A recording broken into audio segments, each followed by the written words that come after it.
How are we today? Good, good. Yeah, I was peeking underneath that blind a moment ago, and I'm kind of glad they're there, or I would never have you looking this way because I wouldn't either. I'd be looking out that way towards the water.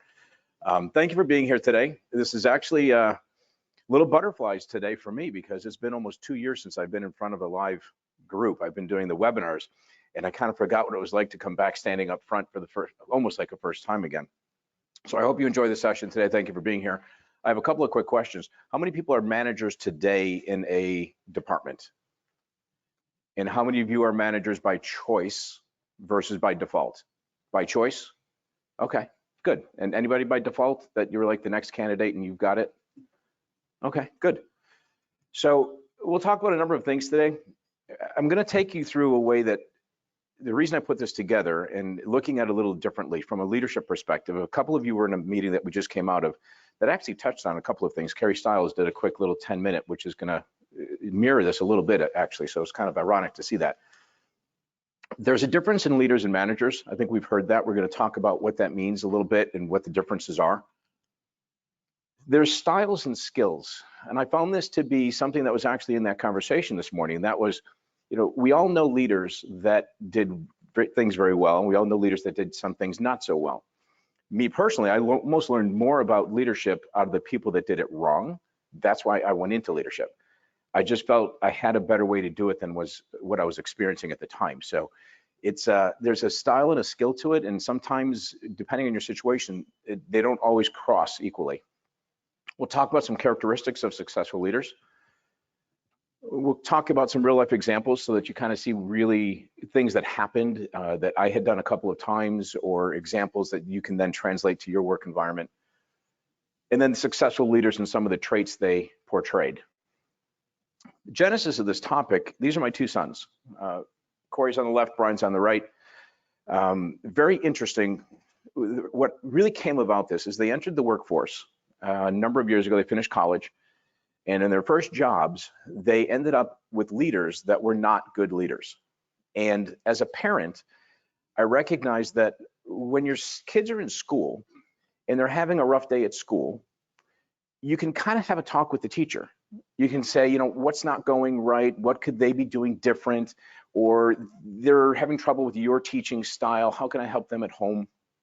When they get into the real world after college and they actually took on a professional job, and I'm listening to what's happening, I'm powerless as a parent. And I realized, these people that are managers that are just not doing things in a respectful way or a good leadership way are now impacting my kids, their future and their trajectory. And it bothered me. And it bothered me enough that I started putting a series of these lectures together to say, if I had a chance to talk with those leaders, what would I tell them? How can I guide them or say what's doing different? How do they realize what they're doing to these two young men just entering to the workforce and getting discouraged very rapidly? The example with my son on the left, Corey, he started out in a hotel, and it's not what he wanted to do. He came out of school with a job market that was difficult. So he's in the hotel spot, and he gets in a room probably like this where they had a hotel meeting, management, and he was doing maintenance at the time at the hotel, but the meeting was for everybody.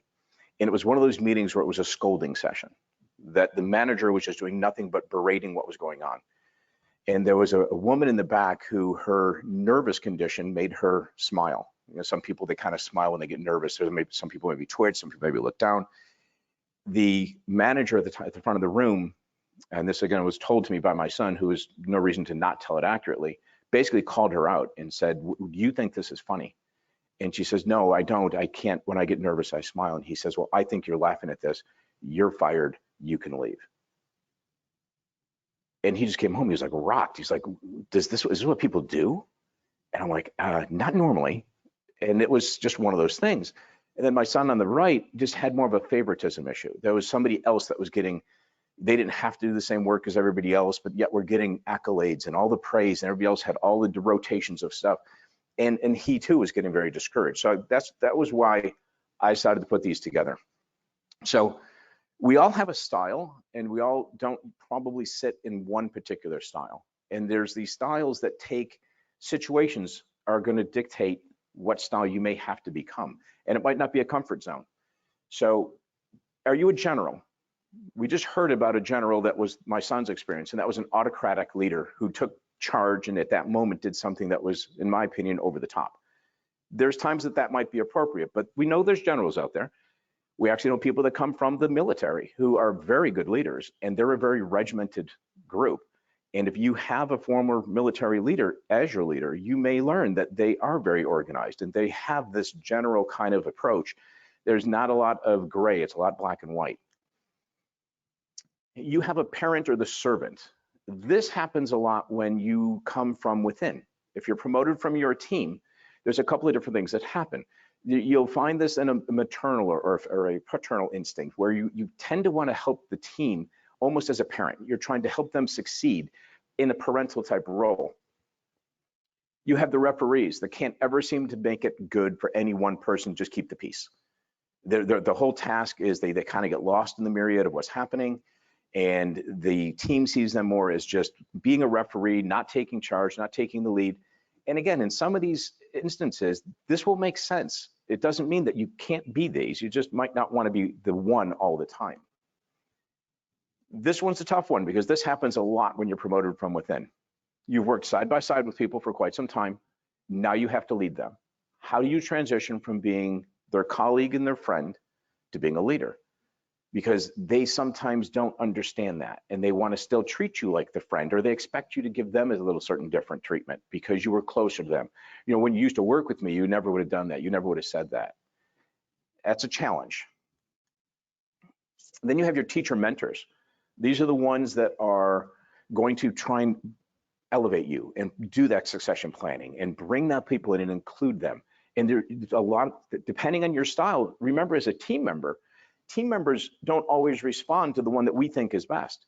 So if the teacher mentor, that's the person that I responded to. That's when I looked for my leaders. Those are the people that meant the most to me. But there are certain people that will get best out of somebody else in this other category. So it's going to be very unique when you're in that leadership role to figure out which one is for which person to a certain degree and what situation is necessary. You can be one of these, or you could be all of them. And I think the answer is there's going to be pieces of all of them over time. And you just have to kind of figure out where the situation may fall. Transformational leaders.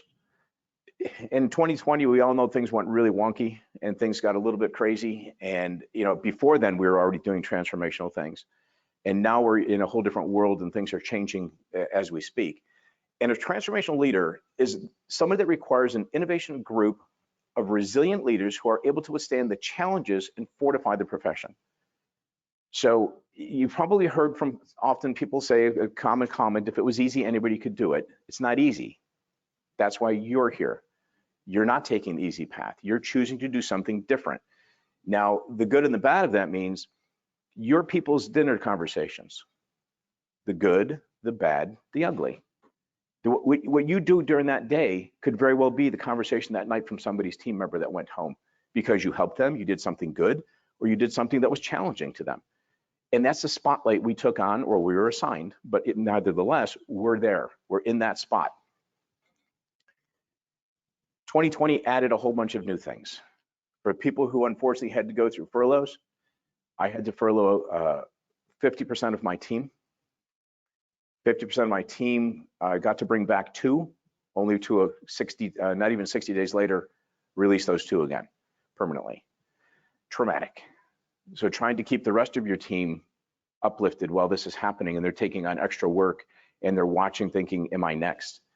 You have the reduced workforce, you have temporary workforce, you have people being overworked because people that are lucky enough and fortunate enough to stay had to pick up all the slack of those that aren't. And you almost got to a point because this went on so long, it was, would I have been better off not being here because there's so much work involved. And it became, now you got to be that cheerleader for the people you have. You had fear at work.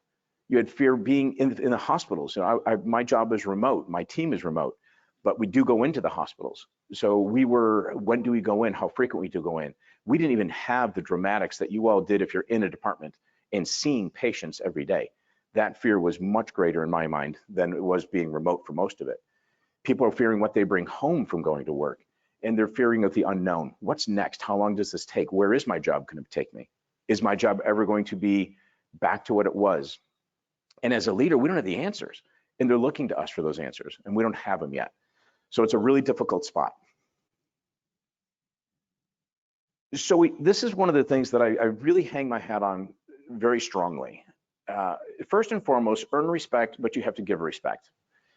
What I mean by this is, as a leader, you have to give your team members respect until they lose it. You have to trust that the respect you're giving is what you do as the leader.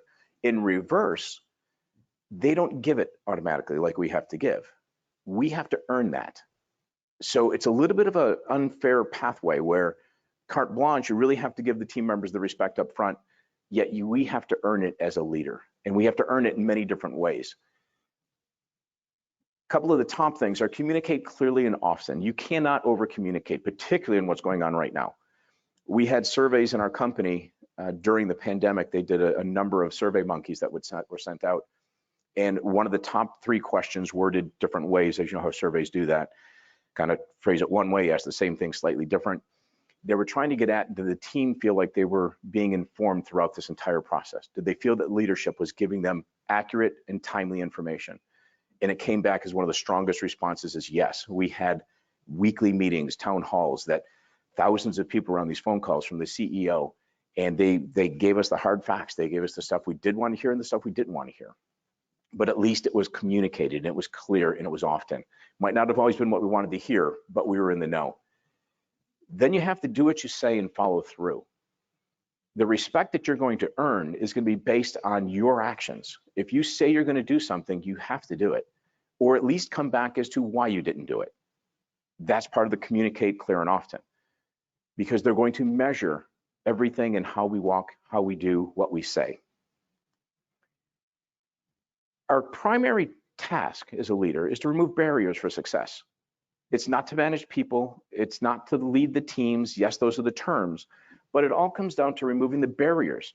If you're giving people assignments, even if they're just doing their regular job, just having a conversation with one of the people in the room today and that's, what is a barrier to success? If it's around turnaround time for your reports, if it's around patient throughput, how do we make sure as a leader we remove the barrier?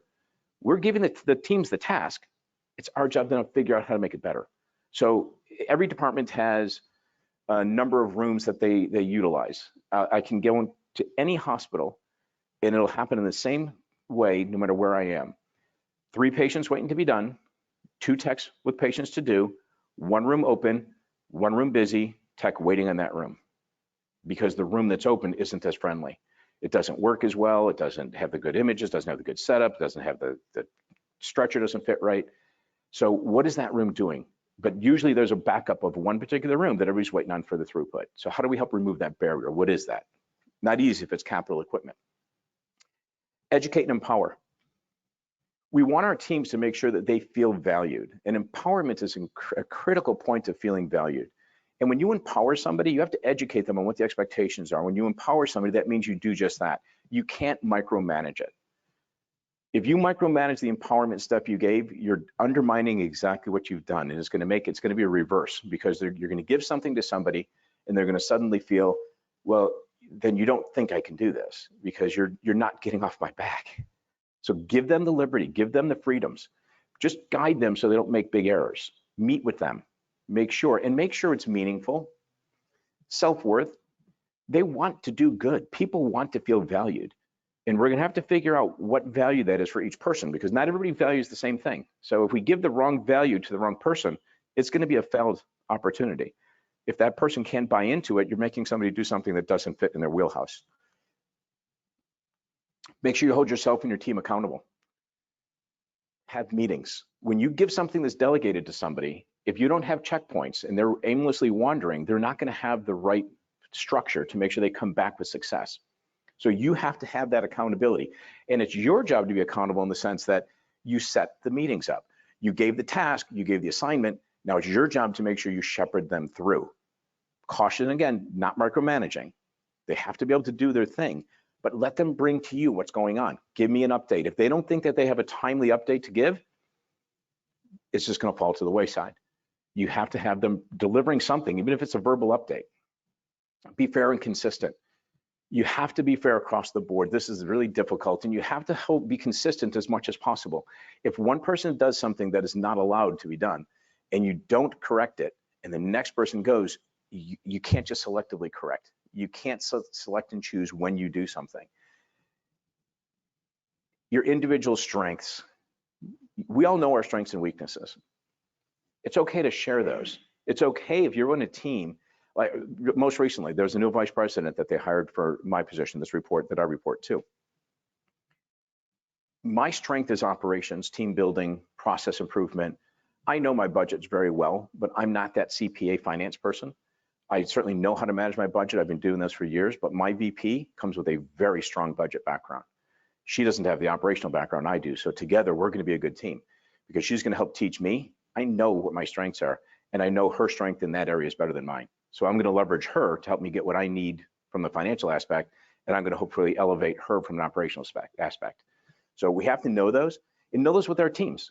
You know, if we know we're not very good at a particular item, become educated on it, or just recognize that if you're not the best communicator, figure out the best way to communicate. Are you better in writing? Are you better verbally? What is it? Always reward in public and correct in private. This seems so basic, so simple, but it's so often not done. Make sure you make a big deal when somebody's done something good. And I would add one other thing in here too. I would also reward the risk takers.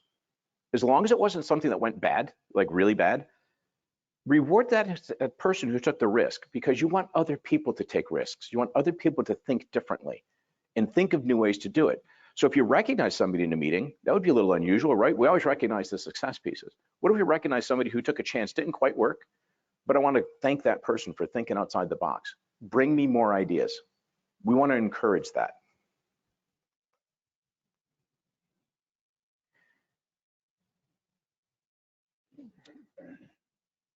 Respectful, respected, and motivate. Respectful. How do we treat our teams? We need to make sure that we talked about that respect a little bit ago. We have to be respectful in the treatment of what they do and how we do that. And then we have to be respected and give them that respected feeling. That's so important in the workplace. We talk about, in the comments you'll hear, people leave their management, not their companies. It's going to be about self-worth and respect. It's going to be at how they felt. If you don't feel like you're contributing or if you're valued, that's a tough spot to stay in. So we have to generate that. We have to make sure that we're making that take place. How do we motivate and how do we become trustworthy? It's that communication. We have to motivate by finding the right thing for the right person. We talked in a meeting earlier today, and one of the exercises I do when I get a team, particularly for the new team, or if I've had a lot of large turnover.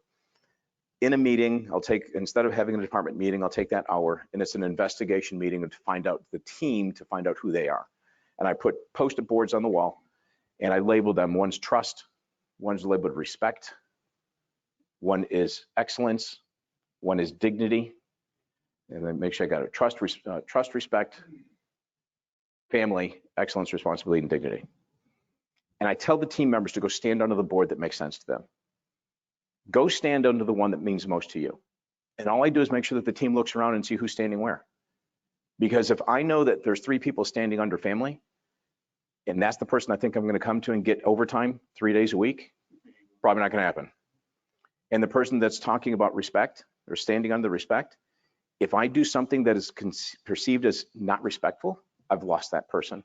And so does the team, if the team doesn't do that. So if you don't know what that person values, how do you do it? How do you know? We don't walk around with a banner that says, family means most to me. Money means most to me. You know, I used to put one category, I don't always put it up there, but I put money too, because that's the person who is going to stay overtime. That's the person that's like, okay, who is here to be motivated by some money? Because now if I keep going to the wrong person to say, okay, and again, back to that same scenario, if I go to the family person and think I'm going to get overtime, it's going to be a stretch. So the people that hang on the dignity or the respect, you need to know, because you're going to communicate with them differently. And now as a team member, they need to do the same, because it's no different. If you now look at the person next to you and like, sometimes that person that's under family, and then I'll ask them why. It's the only thing I want to know is, why did you choose that one? And if somebody says, well, family, I have a sick person at home, and they go on with whatever's happening, and they don't have to share private things. But now the team kind of understands why this person maybe at 5 o'clock is always out the door. It might be that there's some situation and suddenly there's a lot more tolerance. And as leaders, we want to make sure that we have cohesive teams. Trustworthy, I think, is pretty self-explanatory in the fact that it's, again, do what you say and say what you do. Empathetic, FAHRA is obvious, empathy. I think if we don't show empathy for the team, we lose that personal touch. And that's where that friend kind of blend comes in. How do you do empathy without becoming that friend, without becoming the parent? And there's a certain level of empathy that becomes you don't want to cross the line into getting too personal. But we have to show some empathy. We have to understand that everybody's going through different things. Everybody's taking on different tasks. I talked about the COVID piece with the differences. The thing that hit me the most was the furlough. For me to have to take my teams and break them up and put them on furlough and then eventually cut. And then we had meetings later when it would come up. That was a revisiting for me. That was a very difficult, emotional challenge for me to get by and then talk with the people that remained and not be bitter and not sound that I'm wearing that on my sleeve. So really difficult. So there's that blend of empathy, but for the team that is still there, working twice as hard. I'm on conference calls now, which I'm sure all of you do to a certain degree, where I hear kids in the background now, and I hear different things that I know normally I might say, you might have to find a different spot to have the conference calls. Kids can't go back to school. They're put in situations. So we can't lose our empathy for what's going on. And then we take care of patients. That was all just about us and family. Now, our team members are taking care of all the patients that are going through all this and the fear of what's going on with what's coming in. So empathy is very big. Negotiator, you're gonna have to learn to negotiate. That's that referee part. There's gonna be some trade-offs. There's gonna be some talks where you give this, a little bit of give and take. Okay, I'll tell you what, that schedule doesn't work for you. What does? How do we change? I mean, I've changed our team's work schedules like every other month based on what's happening at school. I get what daycare and what's happening at school. Okay, you can start at 8 today for this next month. Kids are out of school. Okay, why don't we flip it like this a little bit? We're fortunate to be able to do that to a degree. You might not have some of those flexibilities, but what do you do? How do you negotiate? And how do you negotiate behaviors? How do you take that high school or childhood, Susie never takes extra, she always takes 15 minutes extra for lunch, or I can't work with John. Every time he's in the room, I can't stand being with him. How do we deal with that? Because we know that happens, right? That's part of being management. And how do we negotiate through that? Visionary. A team will follow a person with a vision, but you have to have something to give them. If you don't tell them where the direction you're heading, you're kind of aimlessly going. They don't know how to follow. They'll follow. It's just they need that pathway. So what's the vision? What are you, there's the organization's vision, or it's yours as a departmental vision. You should have the organizational vision. That should be ingrained in all of us with the company, right? We should have their vision, their mission, and all of that. But how does the team's task tie into the organization's mission? I don't think we always do a good job of making sure that we say, here's how you as a department impact the entire organization's vision. This small piece fits in this spot. And then as a department, here's our vision. Come up with the vision with your team. As long as it's supportive of the hospital, what does your team want to be as a vision? What do you see yourselves as? Do you want to be seen as the preeminent department in the hospital? What's that mean? Do you want to be seen as the department that is always the most willing, the most empathetic, the most highest patient satisfaction surveys? What is the vision? It'll still tie into the hospital, trust me, because the vision is not going to be something negative. And then create it, go with it. One of the most critical things I learned as I went through leadership time is the self-awareness of your words, your actions, your interactions. We have to be confident. As a leader, the team needs confidence, but we have to be open to learning and we have to be open to being wrong. If we're wrong, we state we're wrong. If we made a wrong decision, we say what we did that we thought and why we did it, why we thought it was the right decision, but own it. One of the things I often tell, I was taught this in leadership classes I took, and it's one of the most important things I think I've ever learned, and it's one of the simplest things I've ever used. If I've ever asked a team member to do something and it didn't quite get done the way I needed it to be, or I'm expecting something different than what actually happened, It was one simple thing that somebody taught, and it works very well. If I ask you to do something, you didn't quite meet up to what it was that I'd asked. You failed to finish it on time. You failed to do it to the detail I needed, or whatever it might have been. My first sentence to you when we talk to me about that is going to be, and I'm going to take the ownership, and it's going to be, when we last met, I probably wasn't clear enough on what my expectation was, or I probably didn't communicate well enough on what I was thinking for you to deliver. So let me reiterate what we talked about. That one sentence has done me so well for decades now, because what that sentence does is if you come into my office and you're thinking that you're going to be, something's not quite right, you're going to be on the defensive, and so is your team. But if the first thing I tell you is it's probably my fault for not communicating it, the guards go down. The open conversation starts, because it doesn't matter at that point how it got there. We just have to fix it.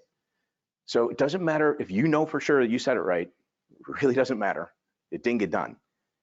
Now, if you have that conversation and a second time comes along, that could be a little different.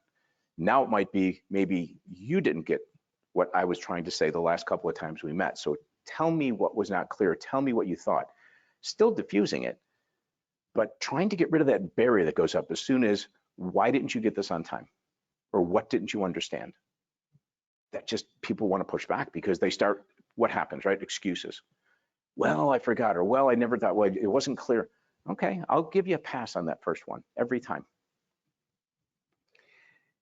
I have a story about this actions and words that was really kind of shocking to me. I took a new job, a new team of X-ray techs. I was brought in to open up new imaging centers, brought in for a leader that was a manager who managed people.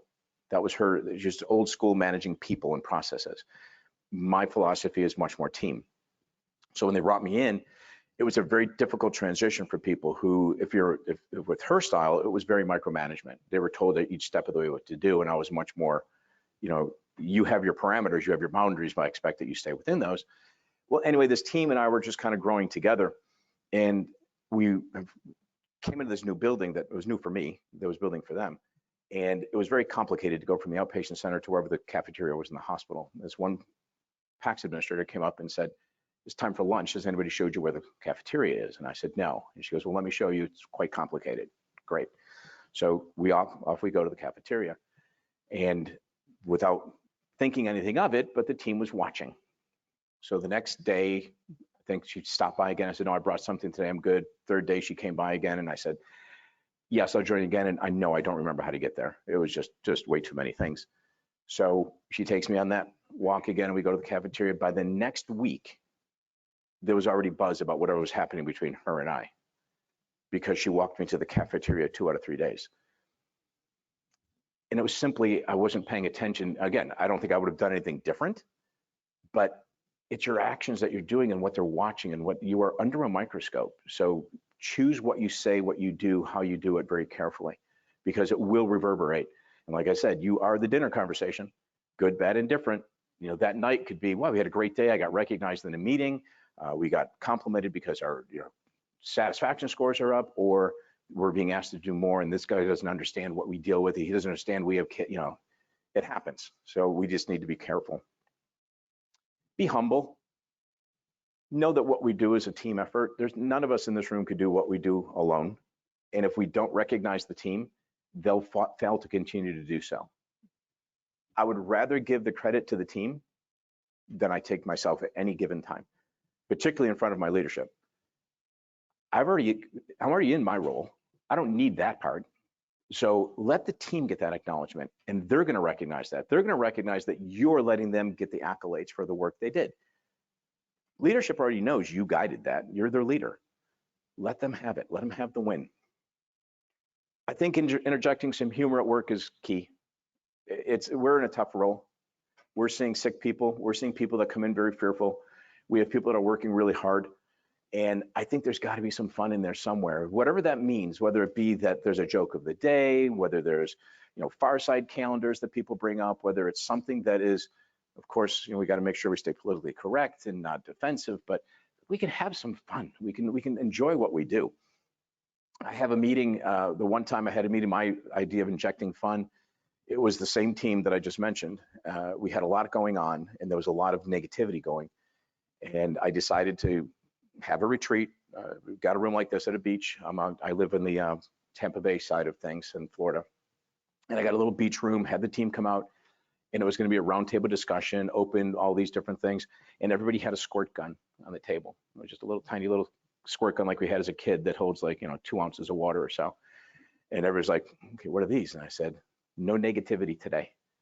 Somebody gets negative, you shoot. And then I pulled out a super soaker, so I had the big old gun. But it worked. People started going, well, and all of a sudden you see 3 or 4 people with little squirt guns. And I said, if you're offended by the squirt gun, tell me now, because I don't want people getting makeup or hair or, contacts or something. And everybody was fine with it. So I said, okay, then have at it. And they had a blast. I had a former coworker. This is one of my favorite quotes he had. Be brief, be bright, be gone. We don't always need to be heard. Some of us are challenged with that. I'm one of those. I like to speak up a lot. But when you're in a room, make it brief, make it intelligent, and then just wait, disappear. When I was in sales, they told me don't sell anything twice. When you get somebody that says yes, you're done. Don't reiterate it and say that's great because you've made the sale. Stop. We talked about those poster boards, and this is key in success of your teams. What motivates collectively, and who are your informal leaders? At the end of our last meeting that we were just at before here, a woman brought up a person at her department that's a real challenge at the moment, and they're trying to figure out kind of how to do this. We all know who we have as informal leaders. If you don't know, ask your team, they'll tell you. And there's your positive leader. That's the everything sunshine and roses person. No matter what we're doing, that's great, that's good, let's go, sounds good. And then there's the informal leader. That's the negative person. It's never going to work. We've done it before. It failed. I don't know why they're bothering. They don't listen to us, right? We have to recognize who they are, because if we're going to make a change in our department, we need to go get them on our side before the meeting. This is battle strategy. You have to go to get them independently, get that positive person and say, look, I need your support. I know you think this is a good idea. When we get into the room, I'm going to want you to help support this, okay? And then you have to go get that negative person and have a little different conversation and say, look, I know you don't think this is a good idea. I want you to tell me why, hear them out, and tell them that they have free liberty to come back to you when it's not going well with ideas. But what you're going to ask of them is not to do it in the group setting. Can you please not do this in the group? I need, sometimes we don't have a choice in our directives. If this was a corporation directive, a senior leadership directive, I need you on board. I know you don't like it, but I'm going to give you open ticket to come to me to talk about it. But please don't do it in the public setting, because if you don't do that before the meeting, they're going to submarine it in the meeting. There's a good chance of that. Yep, they'll torpedo it. So get your allies before you go into these meetings if it's big changes. Yes. How do you get that negative person attitude to change? Have you been able to do that? Question was, how do you get that negative attitude to change? I've not always been successful at it. Sometimes in one job, the person actually outlasted me. I ended up moving on to a different role, not for that reason, but and that person was still there. It shocked me because I came in and that person was alerted to me from others. And for whatever reason, that one person kept on. What I did, and we're going to talk about a little bit, is to help make them successfully turn around. We talk about finding what their passion is, figure out what that passion is and tap into it. Because if you can get them something that they feel good about what they're doing, it helps turn it around. Some people are just wired that way. And even when they're on the positive side, there's still a slight, it's like that backward compliment you sometimes get. But you at least get productive. You get productivity out of them, and you get them feeling good about their job. So you got to find out something that makes them feel good about their work. And sometimes that negativity, usually they're negative because they feel they haven't been listened to. They feel they have a better idea that nobody wants to do. Find out what it is, let them do it. I had one person, the most successful one I had was somebody who just wanted to do a punch the clock thing. And she was a very, very good CT tech. And I just couldn't get her motivated, but she was a high quality person. She was somebody that always was worried about people that weren't doing it quite right. And she was really big on that patient waited too long, this or that. So we had, you probably all have your QA, QI programs. So I put her in charge of the collection of the data for the QA, QI. I said, look, you're passionate about this. This is what you bring up all the time. You bring it up as a complaint because it's a problem. I said, help me fix it. I want you to take this on. And I had her in the meetings present the data. So not only did she get meaningful work that I delegate to her, but then she got to be the one that spoke about it to her team. Instead of me pushing it, she was amongst her own peers saying, we got to do better than this. So it wasn't leadership pushing it. She soared. I got lucky with that one. And I've done it like that similar. She was probably the best success story I had because she ended up moving on into management as well. I just happened to find it. And she always had that one thing. So if there's a burning issue for that person, how do you turn it to the positive? How do you give them some control? And that's kind of what this is. Know the team member dynamics. What do they respond to? What are their priorities? So perfect timing. And, you know, are they about patients? Are they about the profession? Are they about personal? Are they about a paycheck? What motivates them? You know, we already know what their value is. We talked about that with the poster board. Now what motivates them? So you can go through your department and you're going to find that person who always talks about patient first. Patient, patient, patient. Well, that's what our job is. But some people just, that's the essence of what they are, of their being. And then you have people that are a blend. I'm probably the second bullet. I'm super proud of our profession. I tout our profession as an X-ray technologist, is what we do and how we do it and what impact we have, how we impact as leaders. So I'm that second bullet. Then there's people that are personal. You know, I personally do this because it's like a calling. It's like being a nurse. It's like being the X-ray person. It's like being the doctor. So it's whatever it is, that personal calling. And then you have the people that are there for paycheck and benefits. So if that's the person, what do you do? But you got to find out. And it's just sometimes asking them, you know, do that exercise under the boards, and you can simply put these up too. Which one of these lines up for you most? Now you know who to go to for certain things. And when you do this, make notes for yourself. Sue, John, and Ellen were under dignity and paycheck. Okay, so that you kind of, if you need something, you refer to, you know, I need a team member for this. I want to create a team. I want to create a delegate of some work. Look at your list and see who's going to be best to get it. And then as new people come in, you can't do the whole exercise again. You can simply ask them, you know, here, if I gave you these 5 categories, which one do you most identify with? And which one of these makes most to you? Because, you know, you're going to have onesie, twosies that you hire. You don't want to do the exercise every time. And then, of course, you have this blend, you know, all these different people, types of skills and leadership styles. Not any single one is going to be the be all end all. Now we get into the part of, that's all people part. Now we have the business skills. So as a leader, it's not enough that we have all of those things we just talked about that we're navigating. Now we have to know resource management, project management, patient care, and customer excellence. I highlighted project management because I'm a PMP, which is a project management professional. I did my certification. I worked for Nuance about 8 years ago and oversaw a team of project managers that did hundreds of installations of PowerScribe 360. When I went into that job, I decided if I was going to be managing project managers, I'd go to get my project management certificate. So I did that. Hardest test I've ever taken. It was absolutely painful, but did it. And the reason I highlighted it is because I'm seeing more and more leaders fail because of project management right now. Because project management becomes so integral in our world. For a leader that has been in medical imaging leadership for more than 20 years, let's say, 20 years ago, what a project management was compared to today, not even close, because there was very little to do except for installing a machine or running a project of certain scopes and sizes that were near what they are today. I do another talk at a different time. It's the information informatics. It's kind of entry-level basics for the imaging directors or imaging leaders. That's where this project management goes wonky. We're not IT specialists. You know, we've had a conversation. I just had a conversation with somebody today talking about VPNs and dedicated lines and forwarding and addresses on your modalities to send to PACS and PACS to send to your Telerad group. And is it dedicated and what is this? How many of us got into X-ray thinking we were going to be getting that heavy into IT? We didn't, but it's there and it's critical. And the critical mistakes are costing jobs, projects on time or not on time, over budget, and failing to recognize the big picture. We need to not know how to do it all. We need to know who our resources are. We need to know who to tap and when. If you don't already have best friends in IT, make best friends in IT. Your biomed people and your IT people, buy them lunch, prop them up, have them come into your meeting, introduce them to your team, tell your team what a great job they did, recognize them in front of your teams, let them feel good about what they do, because you're going to need their favors.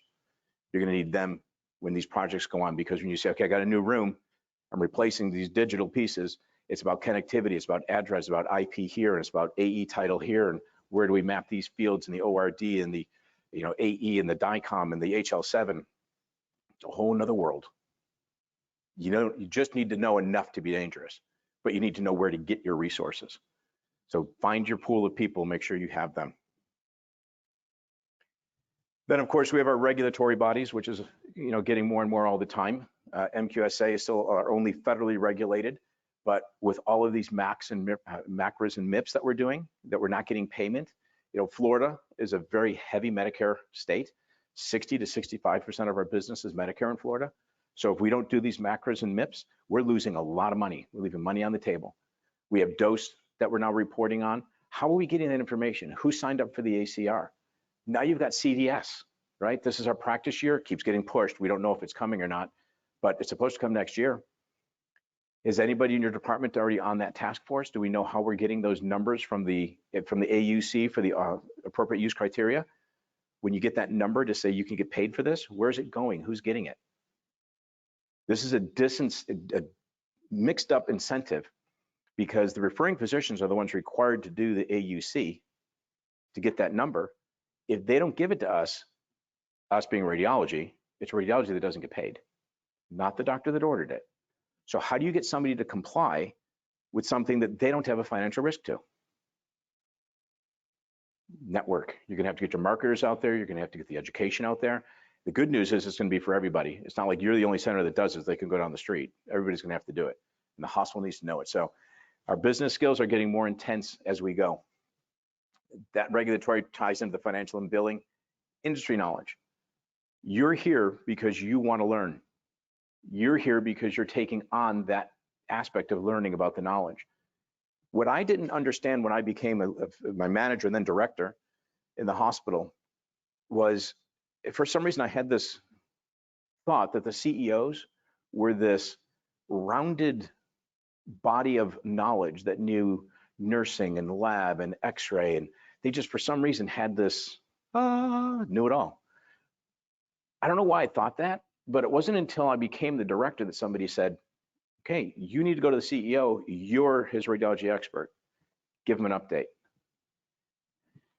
Okay, so I went and I gave him the update on volumes and all this stuff, and what they wanted to know was what's happening with regulatory, what's changed in the Joint Commission aspect, what's changing with billing, how can we bundle or how can we not bundle codes? And I'm like, oh my gosh, that was not, I came in to try to manage the team. So that industry knowledge, you're the experts. You need to bring back that information. All those things I just mentioned about the AUC, the CDS, the MACRA, the MIPS, hopefully that's not just acronyms to you, and those are things you're working on. If not, look them up, get familiar with them, because when your finances start looking different and the CEO or the CFO wants to know why we're not getting the same capture rate and you don't know about those things or know what's happening with them, it's not going to be good. So please make sure you do what you're doing here, and that's learn. Strategic, contracts and purchasing. I've never been involved with more contracts in my life. Now I deal with radiologist contracts mainly, and facility contracts and service provider, but unbelievable the amount of contracts. I would have had no idea as a director.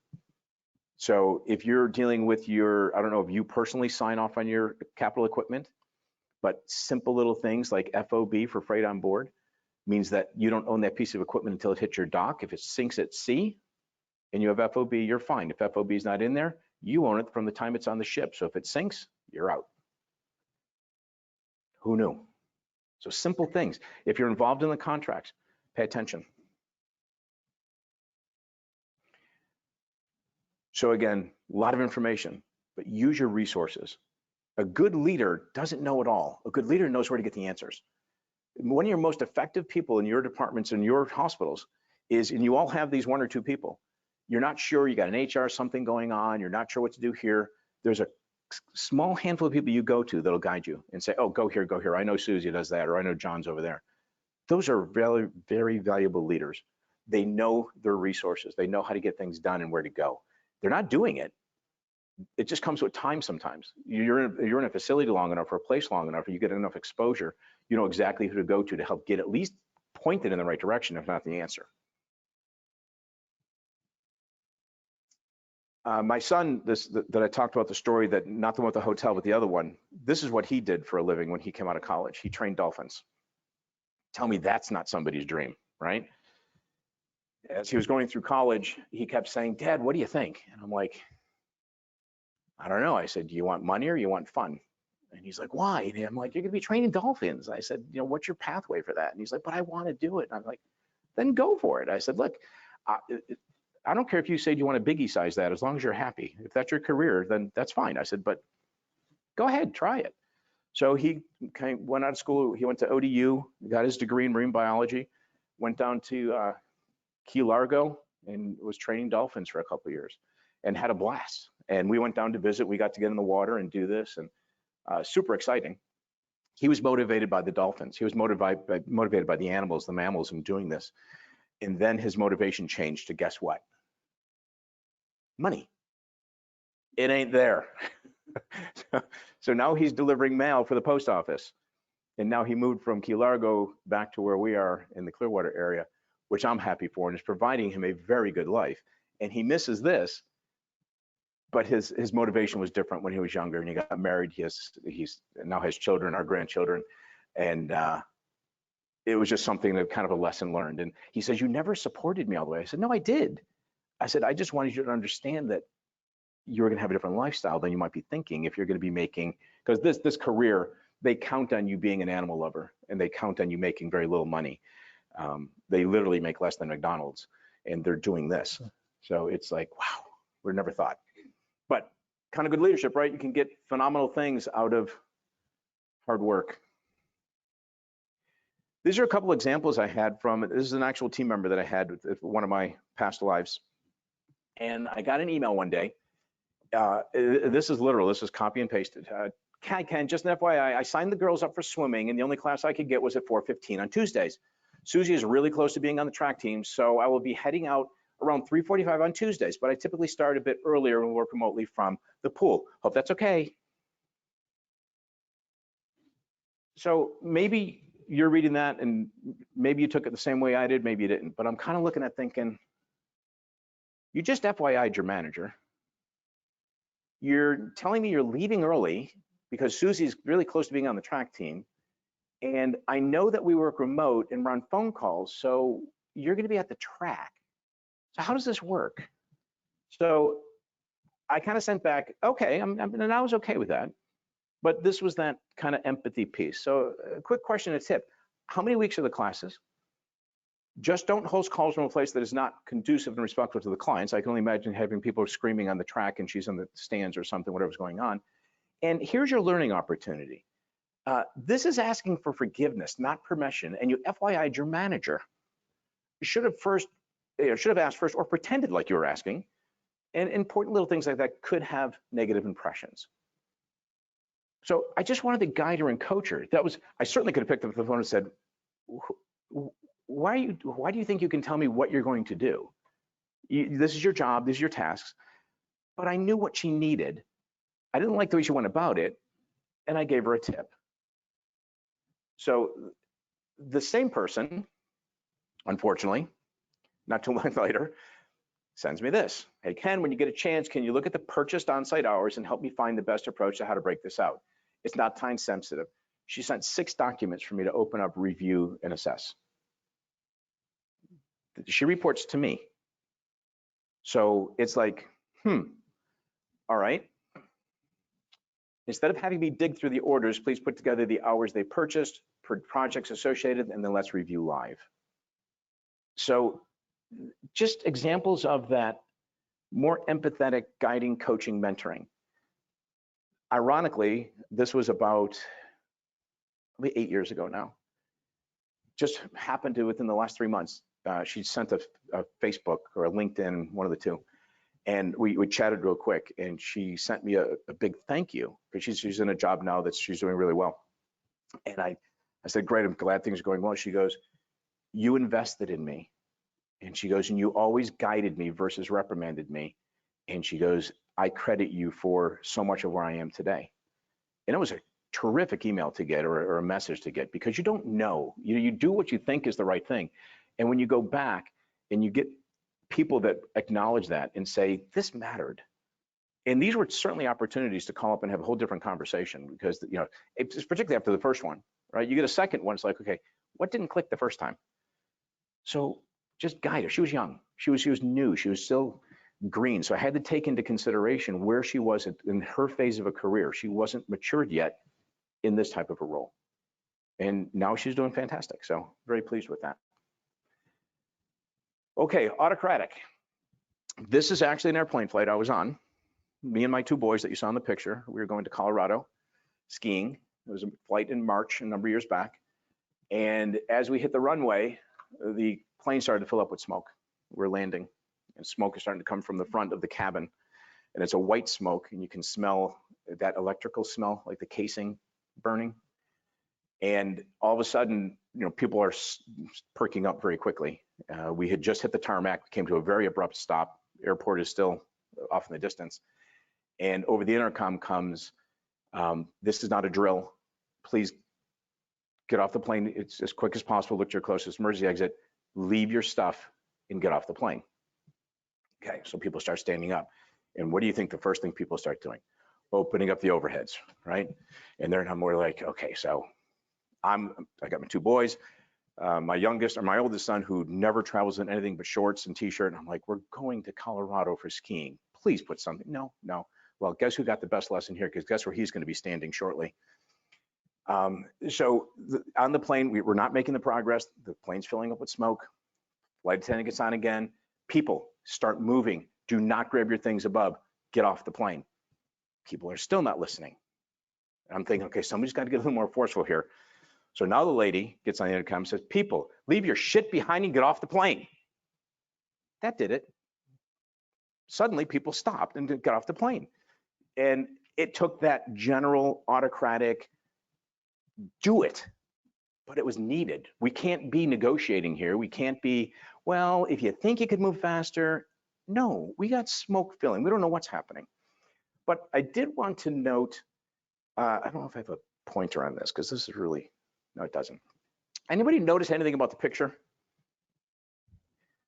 This is first class. This is the rest. Anybody notice the gradual slide out of first class? Almost like there was going to be somebody waiting with a drink in hand as you landed. Over on these over here, for those of you who've never had to do this, and hope you never have to, you jump out, you put your feet out, and you go down. That thing comes down at like probably 17 miles an hour, and you hit right here, and the next thing you are is face first this way on your hands and knees, because there's no soft landing. So we do that, and we're all, you know, and then people are coming right behind each other. So you're hitting the person that it's just like this big pileup going. And you look over at first class and they go, phew. It was a trip. So the general is there. I love this little quip.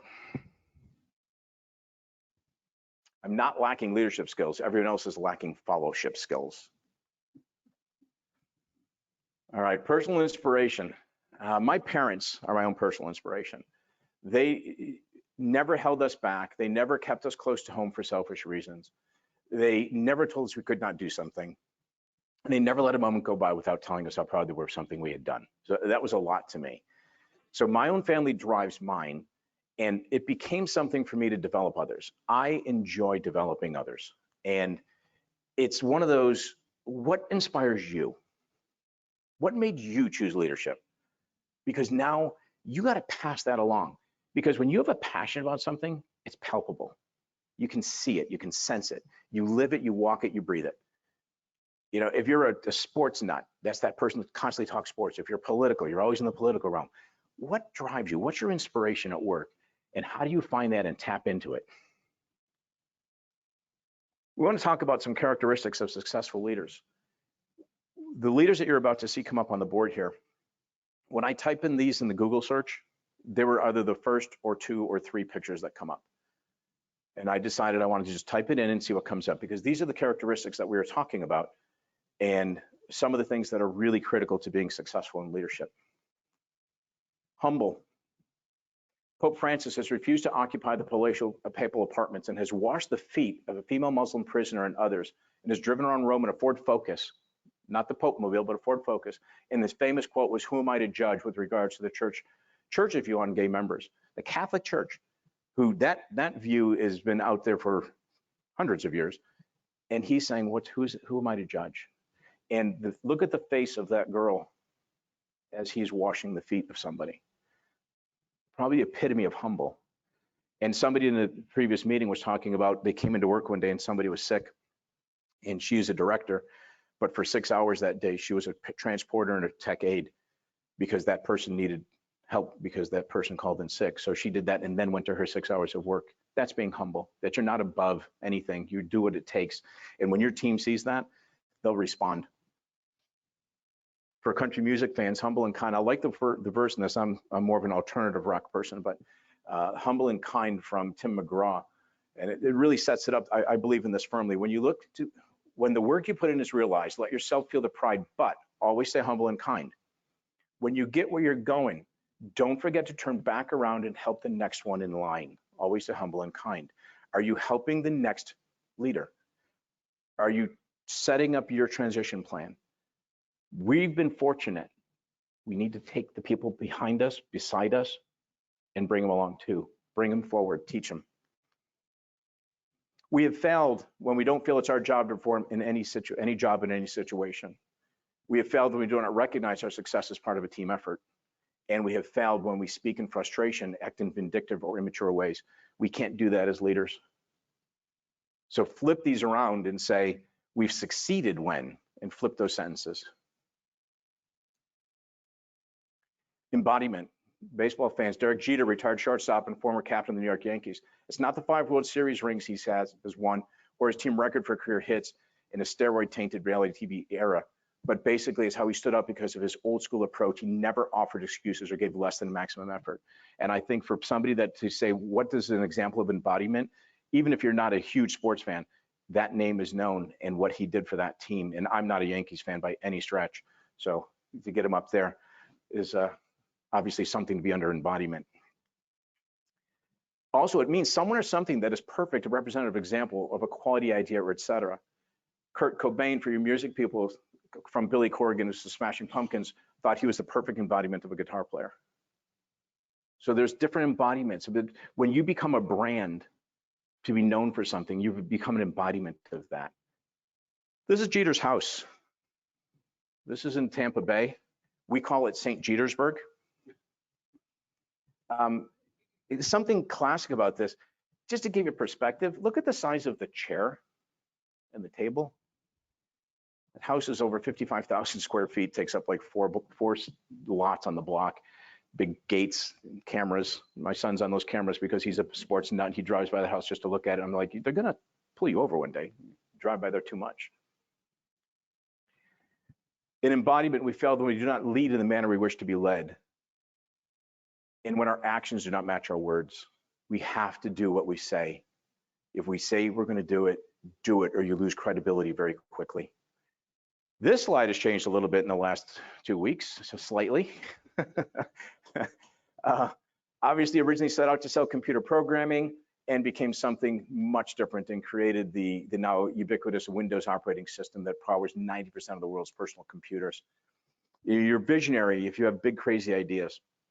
I would actually call myself visionary when I'm talking about radiology operations. I'm that person that's trying to throw all kinds of things up at the wall and see if it sticks. Can we do this? Can we try that? Can we try this? 9 out of 10 of them don't work, but that one golden nugget does come across, and I don't stop until I find that one that does. So I'm not quite sure I'm the same category of Bill Gates with visionary, but the way I like to approach things in imaging, I think I do that. Forward-thinking ideas, similar. Ideas that just might change the way the world works, you're considered visionary. They're ahead of their time, and they're always thinking creatively. Those are the people that when they mention also, I have this rule, if you're coming into my office to complain, you can't bring me a complaint without an idea. I just won't allow just you to come in and complain about what's not going right. That means you're thinking about something different. So tell me what it is. You might not be able to do it, but share your thought. You could say that a visionary can envision what the future holds and opportunities to respond. Howard Schultz, something I did not know about this, and this might be common knowledge to others, but this is not on the public stock exchange. It's all privately owned. I just didn't realize that. Not a single stock. So he understood that he was creating an experience, not selling a product, and man, did it work. How many are Starbucks fans? Yeah, I can't get, I guess I would even pay it if I liked it. It's so strong for me. I just don't, but obviously I'm not in the majority. That's right. These are a couple of great quotes I think I use, and I share them with my team. I put these out in meetings too, because this helps people get a little perspective. The greatest danger for most of us is not that our aim is too high and we miss it, but it's too low and we reach it. This happened to me when I came out of school. My parents had a very humble home and a very nice home for us, but it was a very humble home. So my goals when I came out of school and graduated college for my X-ray degree were to at least achieve the things that we didn't have. And I wanted my own home. I wanted a pool in my backyard that was in the ground, because to me as a kid, that meant you made your mark and all these things. By age 30, I had those things. They weren't as lofty a goal as I thought. And I had to reset. And I did, and it was very good that I did, but it was really interesting because I didn't know how to aim higher at that time. Vision without execution is hallucination. Innovation distinguishes between a leader and a follower. If you're forward thinking and you're trying to change things, then you're leading. If you're following the person who's thinking that way, then you're a follower, and that's okay. We need leaders and followers. We can't all lead. A good leader has to have good followers. And people buy into the leader before they buy into the vision. This is true. This is a simple, very true statement. Remember we talked earlier about talking about the vision? You can come up with a crafty language and a crafty vision, but if they don't buy into you, they're not going to follow. So how do they buy into you? All these slides we talked about up to this point. How do you get all of those different things? And that's why this job is not easy. Leading is not easy. As a visionary, we failed when we do not communicate a direction. If we're aimlessly leading without an end goal, what's the end point? And when we do not demonstrate an environment encouraging or seeking new directions, or if we accept mediocrity. Just okay isn't okay. I deal with hospitals today where my biggest measurement is turnaround times. Every contract is based on turnaround time. We're measured by that in a very, very tight timeline.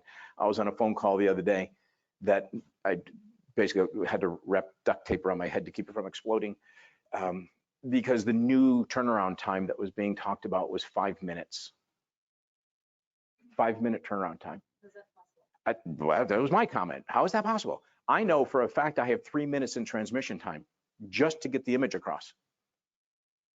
How do I have a doctor waiting, and this is for stroke, but if I have a doctor reading anything else when that comes in, they got to finish what they're doing. So I'm thinking that's just a set to fail. So I'm trying to now talk with my leadership to say, how do we gently say you're crazy? You know, it's good to have a goal, but the vision could be a little bit skewed sometimes. Got to be careful. Hope. Martin Luther King, we all know for him, you know, he could offer a vision of hope, and obviously famously for him. And being happy doesn't mean that everything's perfect. I like that. It means you've decided to look beyond the imperfections. They may forget what you said, but they will never forget how you made them feel. Patient care. How did we make the patient and our team member feel? You may have told them something, but if you made them feel good, if you made that patient feel good, if you make that team member feel valued, they'll never forget that. That email I just talked about, or that post I just had, I didn't know how well that landed with that person, but it made that person feel like she was being mentored and that she mattered. And it was nice to hear that back. So very, very important on that. The only failure in life is the failure to try. And we're all faced with a series of great opportunities, brilliantly disguised as impossible situations. 5-minute tats. That's mine right now. We have failed in hope when we do not lead or provide the opportunity for growth. Think about that. If your team doesn't have hope that they can succeed, that they can grow, that they can move into a bigger and better thing, how much are they going to put in? Yeah, they're going to be half vested. And what is that hope, opportunity for growth? What does growth mean? It doesn't mean they're promotions necessarily. Did we expand their knowledge? Did we give them another area of something to do? Did we expand their recognition in the company? Did we have them go to a meeting of senior leadership after you coach to present the data that they did for you? Let them go present that. Let them get exposure to the things they've done. That's hope. That's self-worth. That's value. Do not demonstrate rewards for hard work and goodwill. Same thing we just mentioned. And we are not the calming factor in chaos. If we're not the calming factor, then we've not created the hope. And boy, did last year do that. How did we? This is something different last year where we were also in the chaos as leaders. How do you be a calming factor when our worlds are upside down? How many of us didn't even know what our jobs were going to be? I didn't. I was preparing for the worst. I didn't know where I was going to end up if anything happened. So how am I calming my team when I'm trying to calm myself and that wasn't working very well? I found it interesting. Carrie did a brief demonstration this morning and Bono came up in hers as well. It's really amazing. If you type in empowerment in some of these different leadership words, Bono comes up a lot. I didn't realize how much he was, and he is one of my favorite bands and leader of one of my favorite bands. But the real leadership is when everyone feels they're in charge. What he was successful in doing is getting world leaders to figure out how to use their power to do better for other people in the world. And he was more successful than almost anybody has been, is recognized for that. And coming from some place where you might not really think, a rock star's, kind of in this, but think about his background too, coming from the Irish and the fighting that's happening in this country and a lot of his beliefs and things in there. But interesting that he comes up, communicate clearly, act with integrity, inspire others, have empathy, share the vision, do not micromanage. You can see we continue to repeat some of these, even under different categories. So education is repetition. So if you keep hearing these things, it's got to be something we need to figure out how to get in our veins and how we just breathe it this way. We have failed in empowerment where we don't delegate meaningful work. Can't give them stuff that's just tedious because that's demeaning. So it has to be something of value, something that they perceive as value. Well, it might be valuable to you just because you don't want to have to do it. But if they don't see value, then it's not valued. Or you didn't sell it right. You didn't provide why it's valuable. And if we not give our team the power to make decisions and support them, I used to tell my teams every time you make any decision for a patient that you're trying to do something better, we used to give them the ability to give what were called instant rewards.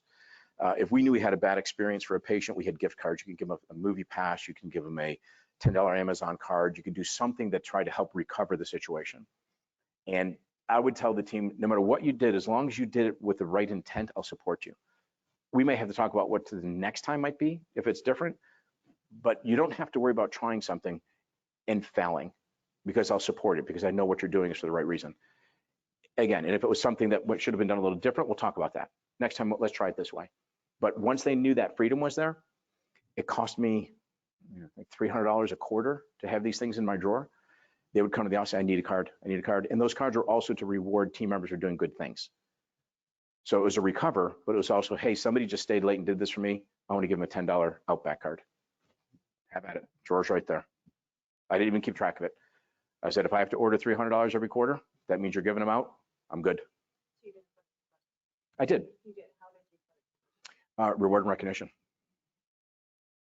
Yeah, it wasn't a lot of money, and it ended up being a debate. I got it cut a little bit down the road, but I was able to still, it changed from $10 gift certificate cards to Hershey bars and movie passes, so a little bit less expensive, but the sentiment was still there. And like I said, it wasn't that you had to come ask me. That's the drawer. Go give it out. And what I started asking them to do is start to do it in the meetings. I said, I want you to give the person as it happens because the reward immediate is what I want. But then make note of it so that when the meeting, I start every meeting with quality. Nothing starts before quality starts. And quality means I won't start that meeting until somebody has something positive to say about somebody else. I'll wait I'll wait 5-6 minutes in that terrible dead silence in a meeting when nobody wants to have it. In a month, you got to have something good to say. Share it. And once they'd give those out, they would say, I gave such and such a candy bar. She's, they did this or did that. And it was great. Instead of a meeting starting off with, we have too much overtime or your scores are bad, start out on a positive note, always on a positive note. Charismatic. One of the most charismatic leaders we've had. And I would say that we could probably put, from a charismatic standpoint up there, President Obama as well. I mean, his charisma was, very close to what Ronald Reagan was. Just how he carried himself and how people responded to him, how, what an orator they both were as far as how they spoke and got people to react. The charismatic leadership relies on the charm and persuasiveness of the leader. Charismatic leaders are driven by their convictions and commitment to their cause. That's that passion that I was talking about. When you're the guy, when you have that charisma and you're passionate about it, you can tell. They get you on board. And some of those charismatic people have been, bad people over our history too. They've got people that can bring them in because of the charisma they have. But on the positive note, these are the good ones. They're essentially very skilled communicators, individuals who are both verbally eloquent and also able to communicate to the followers on a deep emotional level. They know how to tap in. They know how to tap. So what is that with your team? Tap into that team. You've got collective and you've got individual. When you're in a team meeting, collectively, how do you tap that team collectively? How do you reward them? How do you get them driven? And they speak about their moral compass or their passion rather than existing method of doing business. They see something different. It doesn't have to be done the same way it is today. We have failed when, and I love this quote. This was told to me one of my vice presidents as I was growing. He says, when the impact of you leaving a room is more welcome than when you arrived, that's a problem. He said, when your name comes up as a workforce on a team because you want people to go, oh, it's Ken, not, oh, it's Ken. He said, that's when you've got the charisma about that you've now developed for yourself. Empowerment, we've talked about this. Humble your team. Your coworkers are your success, not you alone. Give credit when earned. Embodiment, action should match words as you are always on stage. Anybody ever do the Disney model, the on stage, off stage? People familiar with the Disney concept, on stage, off stage? Okay. Disney is, there's an underground, everybody knows that, the underground for the Disney World piece. When you step out from that underground, you are on stage in Disney, period, end. You cannot break character. And that character, whether you be in a true character, Mickey, Minnie, Pluto type outfit, or a cast member, you're on stage. One of my leaders did in our hospital, we put on outside of all the break room doors, on the inside of the door, it says on stage. When you went through that door, it said on stage. So he was trying to make sure that we all knew we were on stage in those buildings in front of everybody else. So, and that's what I was talking about with that lunch event for me. Something as simple as that, yet I was on stage, I was a new leader, and I would now 3 times with the same one person to the cafeteria early on stage. You need to know what that means. Vision, you help your team and the teammates see the future and how they impact the direction. Think unconventionally. Get them spirited to be thinking about something different. Give them the end goal. How do we get there? There's a lot of collective thinking. There's a lot of brilliant people that have different ways of looking at it. Hope in the midst of chaos, you must be the calming factor and provide opportunity. Empowerment gives that meaningful and guide them. Don't micromanage it. And we need to be confident. They need to see us as a confident leader in our words and our actions that will follow, and they will give you their all once they believe in the leadership and the vision. Situational awareness, be prepared to change quickly. You might be sitting in a situation where that being your friend is the thing that needs it, and suddenly it has to shift into being general mode. That autocratic, you might be able to float along well enough, and then when you see it maybe not taking hold, you may have to rub back the reins and say, okay, look, we tried this, but again, communicate it. Don't just all of a sudden come out and say, okay, now we're doing it my way. That's going to get resistance immediately. So, okay, look, we've tried this, we've been approaching it like this. I need to rein it in a little bit. I'm going to give a couple of directives, and then we're going to go back to visit and see if we can go back the other way. But just communicate that, because it's going to be needed. You're going to have to at some point pull it in, because who's responsible? Us.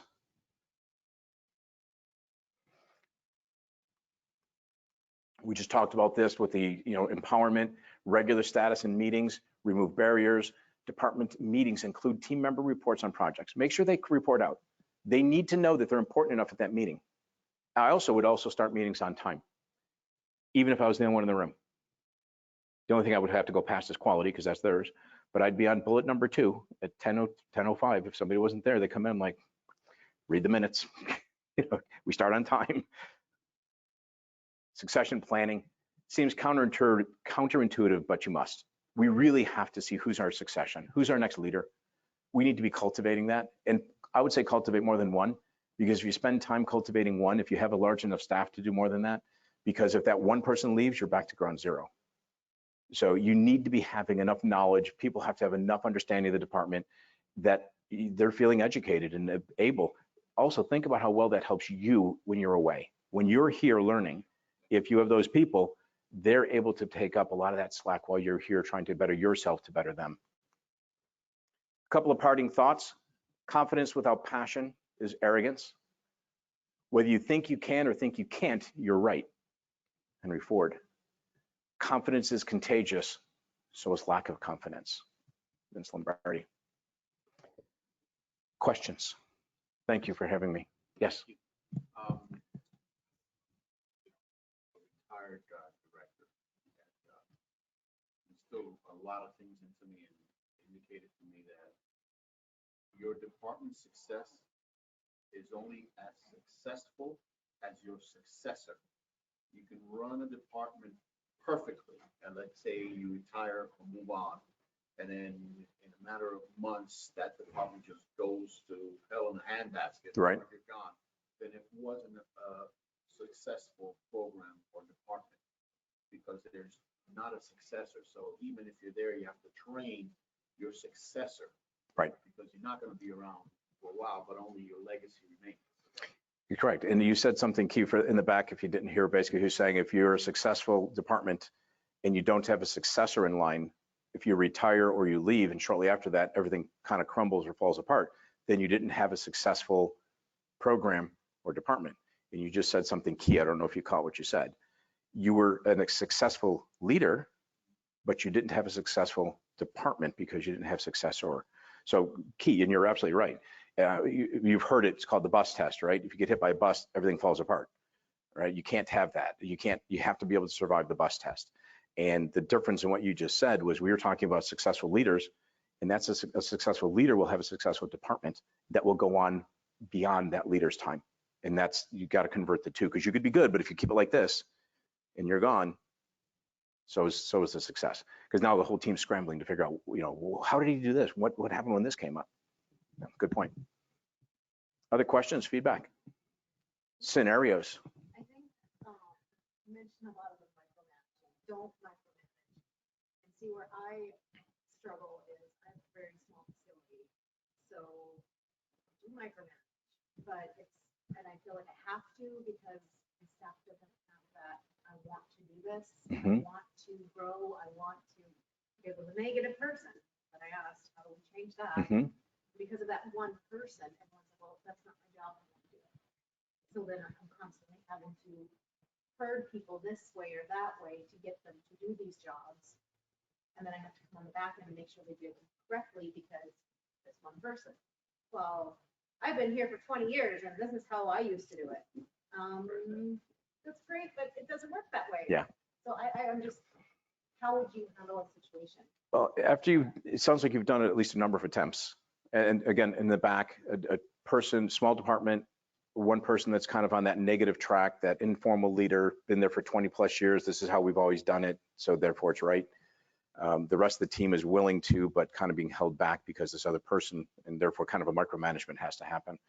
Have you had a direct, true sit down and say, what gets you jazzed? What excites you? I really haven't. I've tried, yeah. But well, I'm not doing it that way. Yeah. I've always done it. I think, again, not knowing the whole team dynamic, I would say that because you've tried other things already, I would sit with that person and say, look, this is what we're doing. We're kind of giving all the team members something to do. I need to make sure, in today's environment, we have to do this. So I want to make sure that I give you something that you clearly are excited about. So what is that? What would it be? Because if it's something that is valid, and if you have a list, even say, which one of these items are you most excited about? Because she might say, I want to plan after work parties. Well, that doesn't work. So if you want to have a short list and say, which one of these would you like? I want to give you first, you've been here 20 years, play it up. You've got a lot of experience. You've seen all this. You've seen people try things and fail. Here's some things we need to do. Which one would you like to help take on that you feel passionate about? And let her pick it. And then, again, it can only go so far. Then you're going to have to pick for her, if it doesn't. And then those conversations actually get more difficult, because then it's like, you got to get on board at some point. All right. Other questions or scenarios? That's it. All right. I think we're good. Timing worked out well. Thank you very much. It was great being in front of people again.